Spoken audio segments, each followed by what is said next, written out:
प्रणाम दोस्तों। आज के इस वीडियो में सखा जी ने की हैं 4 बड़ी घोषणाएं, तो आप वीडियो अंत तक जरूर देखें। प्रणाम दोस्तों, मैं सखा।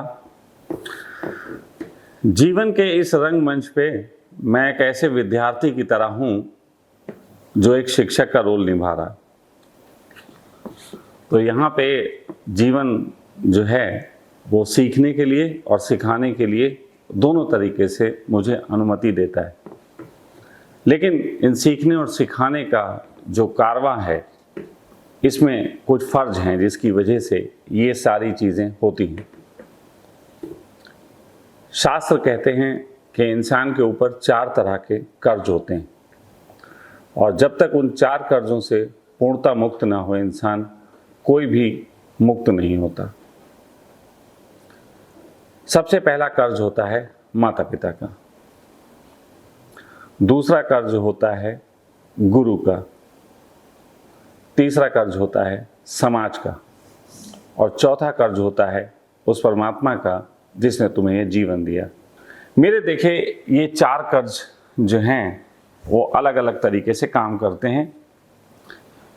माता पिता के प्रति कई तरीके से कर्ज चुकाने के तरीके हैं, जिनमें से सबसे पहला सामान्य तरीका जो जगत में बताया जाता है वो होता है कि आप एक पुत्र को जन्म दें, विवाह करें, ताकि वो जो जीवन है वो आगे बढ़ता रहे।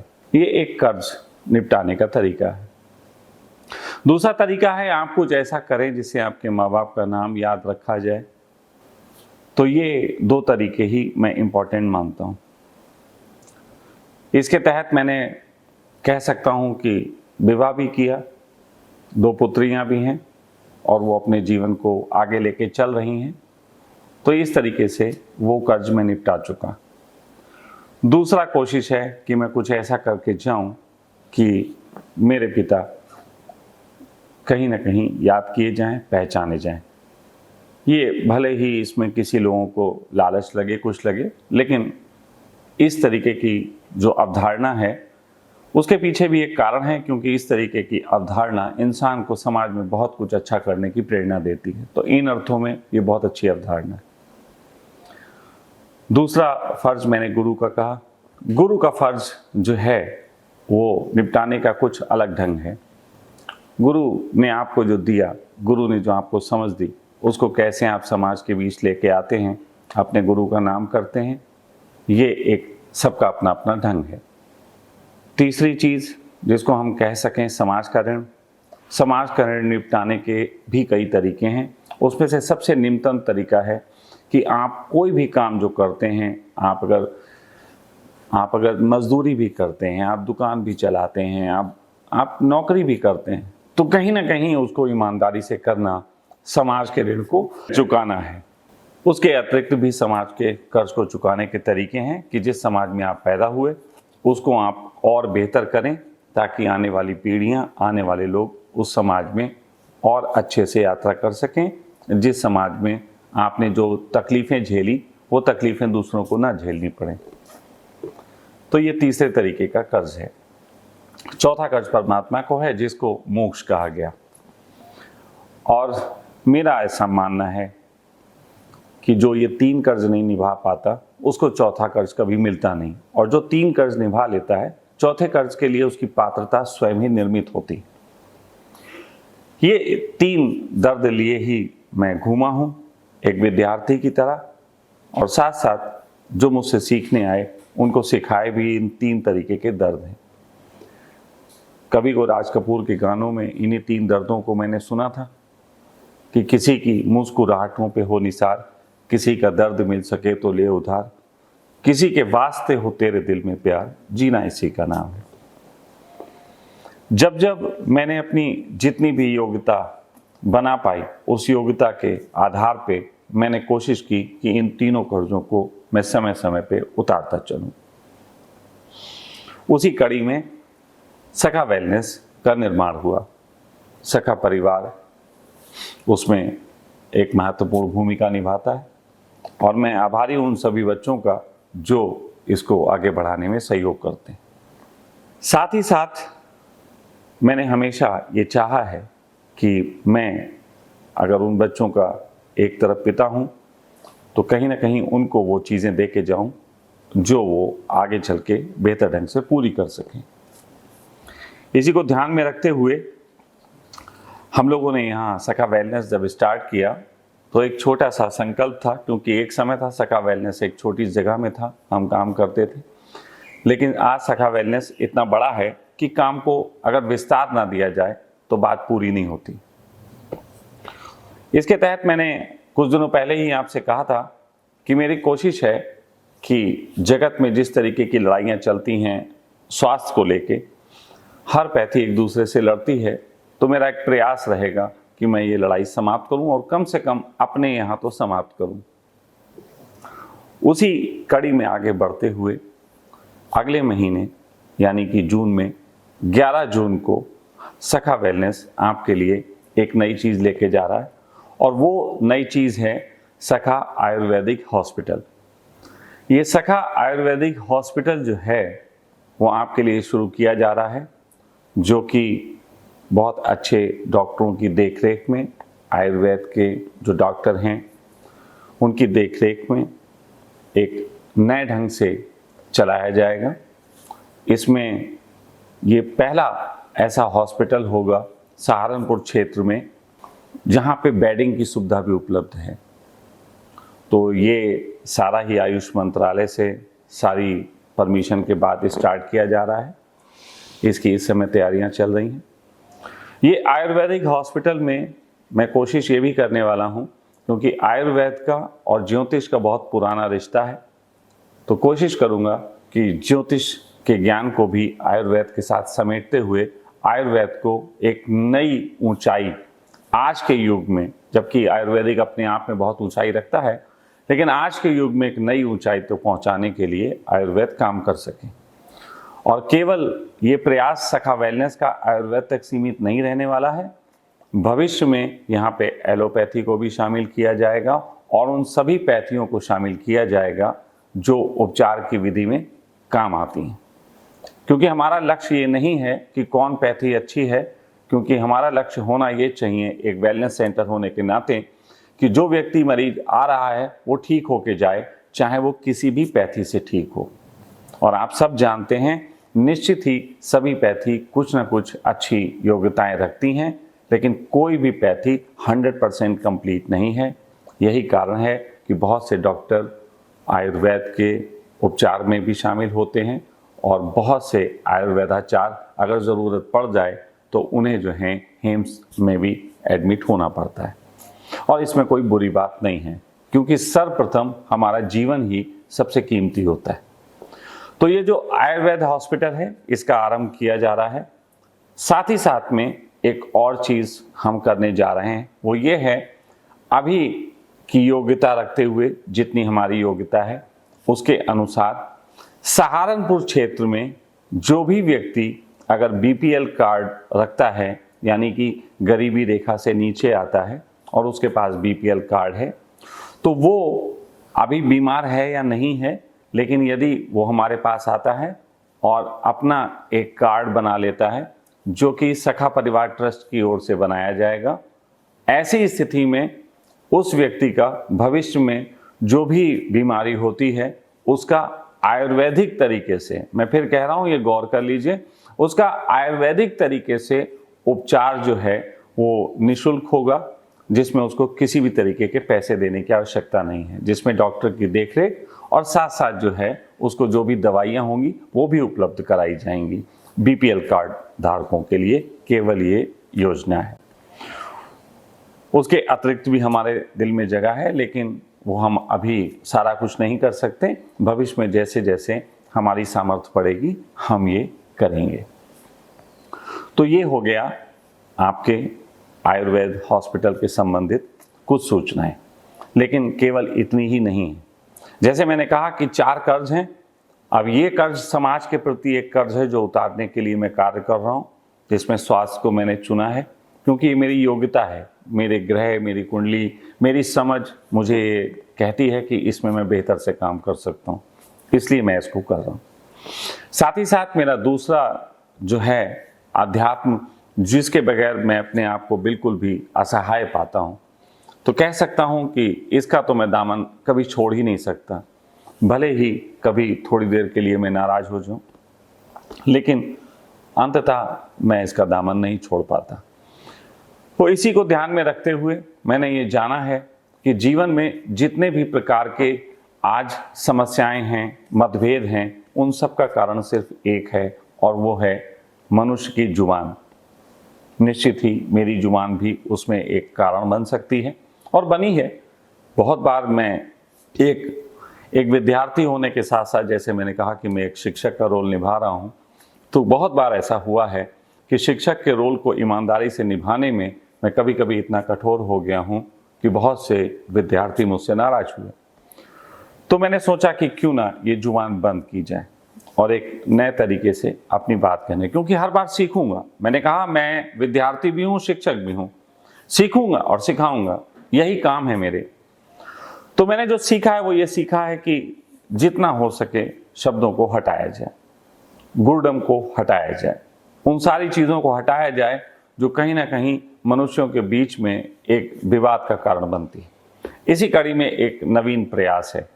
कितना सफल होता है ये भविष्य बताएगा, असफल होता है वो भी भविष्य बताएगा, क्योंकि मेरी ज़िंदगी में जो कुछ भी है वो आपको पता लग जाएगा।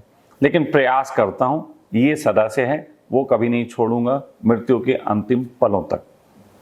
क्योंकि जो व्यक्ति ये जान लेता है कि उसका जीवन अब ये अंतिम जीवन है, तो वो दो ही काम करता है, या तो वो कुछ भी करना छोड़ देता है, या फिर बेहोशी के समय में उसने जो जो चीज़ें वादे कर रखे होते हैं उनको पूरा करने में अपनी पूरी सामर्थ्य लगा देता है। अब कई लोग कह सकते हैं कि बेहोशी के समय में किए गए वादों को पूरा करने की क्या ज़रूरत, तो मैं उनसे कह सकता हूँ बेहोशी में भी एक परमात्मा था, बेहोशी में भी परमात्मा था, वो बेहोश परमात्मा था। तो कोई बात नहीं, बेहोश परमात्मा के किए गए वादे ही होश में किए गए परमात्मा से पूर्ण होते हैं। तो इसलिए मैं अत्यधिक काम करना चाहता हूँ, क्योंकि विश्राम मेरा आयोजन नहीं है। मैं कहीं ना कहीं एक कार्मिक इंसान हूँ, इसलिए मैं अत्यधिक काम की तरफ जाता हूँ। तो इसी कड़ी में हम यहाँ पे सखा वेलनेस में एक चीज़ शुरू करने जा रहे हैं, जिसकी सूचना आपको जल्द ही डेट के साथ दे दी जाएगी, और वो होंगे मौन शिविर। ये मौन शिविर का प्रारूप पूरा जल्द ही आपको बता दिया जाएगा कि ये 7 दिन का होगा या 10 दिन का, लेकिन उसमें कुछ नियम होंगे जिनका पालन आपको करना पड़ेगा। ये पूर्णतः निःशुल्क होंगे, ये मैं अभी कह देता हूँ। इसमें आने वालों को पूरे समय के लिए 7 दिन के लिए अपने फ़ोन को साइलेंट करके रखने की सामर्थ्य होनी चाहिए। सिर्फ वही आएँ, क्योंकि फ़ोन जमा करा लिए जाएंगे। तो निःशुल्क होगा, पूरी तरीके से जो है वो आपके फ़ोन रखे जाएंगे। और यहाँ पे एक वादा मैं करता हूँ, ना मैं मंच पे बैठूंगा, ना मैं आपको कोई प्रवचन दूंगा, ना किसी तरीके का आप मेरा साक्षात्कार करेंगे। हो सकता है कि उन दिनों में यहाँ हो ही ना, हो सकता है, नॉट श्योर। लेकिन मेरा ये भाव है कि मैं आपको कुछ भी नहीं दे सकता, दुनिया में कोई भी किसी को कुछ नहीं दे सकता, ये मैंने अनुभव से जाना है। हम सिर्फ दे सकते हैं आपके लिए एक प्लेटफॉर्म, वो हम उपलब्ध करा रहे हैं, जहाँ पे आप आएँ, अपने मौन का स्वाद लें, अपने अंदर की आवाज़ सुनें, अपने उस लिफाफे को खोलें जिसके अंदर बहुत कुछ लिखा हुआ है परमात्मा ने, और उस लिफाफे को खोलने का तरीका केवल मौन है। आप उसको खोलें, पढ़ें, और वो आपको जिस दिशा में ले जाता हो उस दिशा में आप यात्रा करें। हमारा आपके प्रति सिर्फ इतना ही सहयोग है कि हम इस जगह को, जिसको हमने प्रेम से जो है सींचा है, जहाँ पे एक ऐसा एनवायरनमेंट है जो निश्चित ही अद्भुत है, निश्चित ही अद्भुत है। और मैं इसीलिए चाहता हूँ कि इस आनंद को लोग चखें और उस आनंद को लेके जगत में जाके जगत के अच्छे होने में सहयोग करें। तो ये एक रहेगा। हाँ, इसमें एक चीज़ बता देता हूँ, क्योंकि हमने इसके लिए अलग से कुछ चीज़ों का निर्माण कराया है, रहने की व्यवस्था का, तो लिमिट रहेंगी। साथ साथ एक चीज़ और रहेगी जो कि थोड़ा सा अनुभव के बाद ही हमने निकाला है। इसमें पूरा शिविर निःशुल्क होगा, लेकिन इसका रजिस्ट्रेशन शुल्क आपको 1100 रुपये दे के करना पड़ेगा। वो रजिस्ट्रेशन शुल्क इसलिए होगा कि बहुत से लोग रजिस्ट्रेशन कराने के बाद नहीं आते हैं, तो जो मित्र आ सकते हैं हमें उन्हें रोकना पड़ता है। तो इससे उन अच्छे मित्रों को आने में असुविधा होती है, और जो किसी तरीके से कमिटमेंट पूरा नहीं कर सकते वो लोग इसका लाभ उठा के जल्दी जल्दी रजिस्ट्रेशन करा के और बाद में नहीं आते हैं।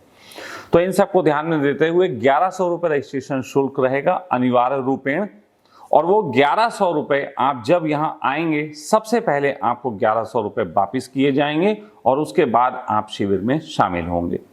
ये भी एक बात है, 1100 रुपये आपसे लिए नहीं जा रहे हैं, वो सिर्फ रजिस्ट्रेशन शुल्क है, आपको वापिस कर दिया जाएगा, पूरा शिविर निःशुल्क होगा। तो ये एक मेरे लिए आपके लिए एक मेरा कार्य है। तीसरी चीज, जैसे मैंने कहा कि गुरु का फर्ज। अब गुरु कौन?